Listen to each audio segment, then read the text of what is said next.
نحمدہ ونصلی علی رسولہ الکریم، اما بعد فاعوذ باللہ من الشیطان الرجیم، بسم اللہ الرحمن الرحیم۔ حضرت ابن عباس رضی اللہ تعالی عنہ بیان کرتے ہیں، رسول اللہ صلی اللہ علیہ وآلہ وسلم نے فرمایا، بعد صبح یعنی صبح کے وقت سورج نکلنے سے پہلے شمال مشرق سے چلنے والی ہوا جو صحت بخش اور خوشگوار ہوتی ہے، اس کے ذریعے میری مدد کی گئی، جبکہ قوم عاد باد دبور یعنی مغربی ہوا کے ذریعے ہلاک کر دی گئی۔ حضرت عائشہ رضی اللہ تعالی عنہا بیان کرتی ہیں، میں نے رسول اللہ صلی اللہ علیہ وآلہ وسلم کو کبھی اس طرح ہنستے ہوئے نہیں دیکھا کہ آپ کے گلے کا کوا نظر آ جائے۔ آپ تو بس تبسم فرمایا کرتے تھے۔ جب آپ ہوا یا آندھی دیکھتے تو اس کے خوف کے اثرات آپ صلی اللہ علیہ وآلہ وسلم کے چہرے پر نمایاں ہو جاتے تھے۔ حضرت عائشہ رضی اللہ تعالیٰ عنہ فرماتی ہیں کہ جب شدت کی ہوا چلتی تو رسول اللہ صلی اللہ علیہ وآلہ وسلم یہ دعا فرماتے، اے اللہ، میں مانگتا ہوں تجھ سے بھلائی جو اس ہوا میں ہے، اور بھلائی اس چیز کی جو اس میں ہے، اور بھلائی اس چیز کی جس کے لیے یہ ہوا بھیجی گئی ہے، اور پناہ مانگتا ہوں تیرے ذریعے اس برائی سے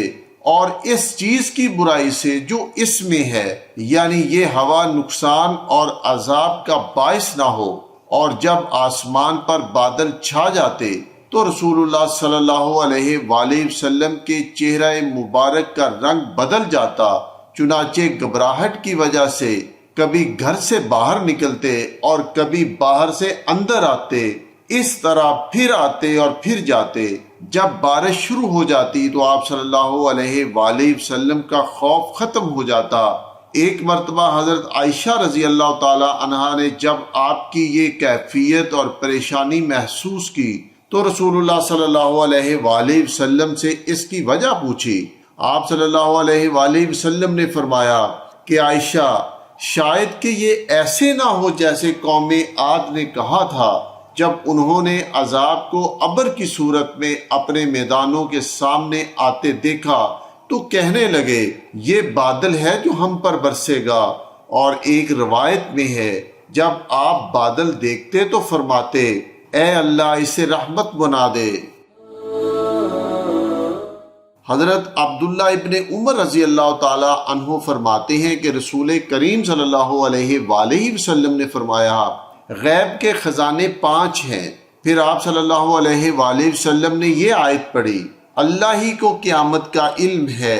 اور وہی بارش برساتا ہے۔ حضرت ابو ہریرہ رضی اللہ تعالیٰ عنہ بیان کرتے ہیں، رسول اللہ صلی اللہ علیہ وآلہ وسلم نے فرمایا، قحط سالی یہ نہیں ہے کہ بارش نہ ہو، بلکہ قحط سالی یہ ہے کہ تم پر بار بار بہت زیادہ بارش تو ہو لیکن زمین کچھ بھی نہ اگا پائے۔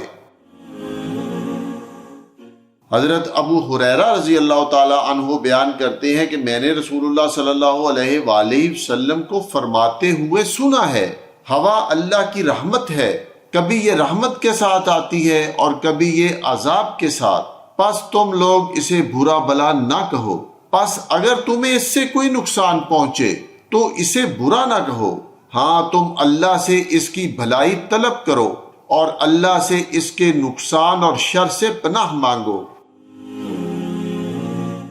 حضرت عائشہ رضی اللہ تعالی عنہ فرماتی ہیں کہ رسول کریم صلی اللہ علیہ وآلہ وسلم جب آسمان سے بادل دیکھتے تو کام کاج چھوڑ کر ادھر متوجہ ہو جاتے اور یہ دعا فرمانے لگتے، اے اللہ، جو بھی اس میں برائی اور شر ہے میں اس سے تیری پناہ چاہتا ہوں۔ اگر اللہ تعالیٰ بغیر برسائے آسمان کو صاف کر دیتا تو آپ صلی اللہ علیہ وآلہ وسلم اللہ کی حمد بیان کرتے،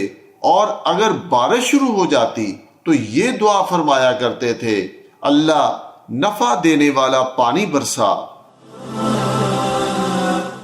حضرت عبداللہ ابن زبیر رضی اللہ تعالیٰ عنہ کے بارے میں منقول ہے کہ جب وہ گرج کی آواز سنتے تو بات چیت چھوڑ دیتے تھے اور یہ پڑھنے لگتے تھے، پاک ہے وہ ذات جس کی رات یعنی گرج چمک بھی تسبیح کرتی ہے، اور فرشتے اس کے خوف سے اس کی حمد بیان کرتے ہیں، وما علینا الا البلاغ المبین۔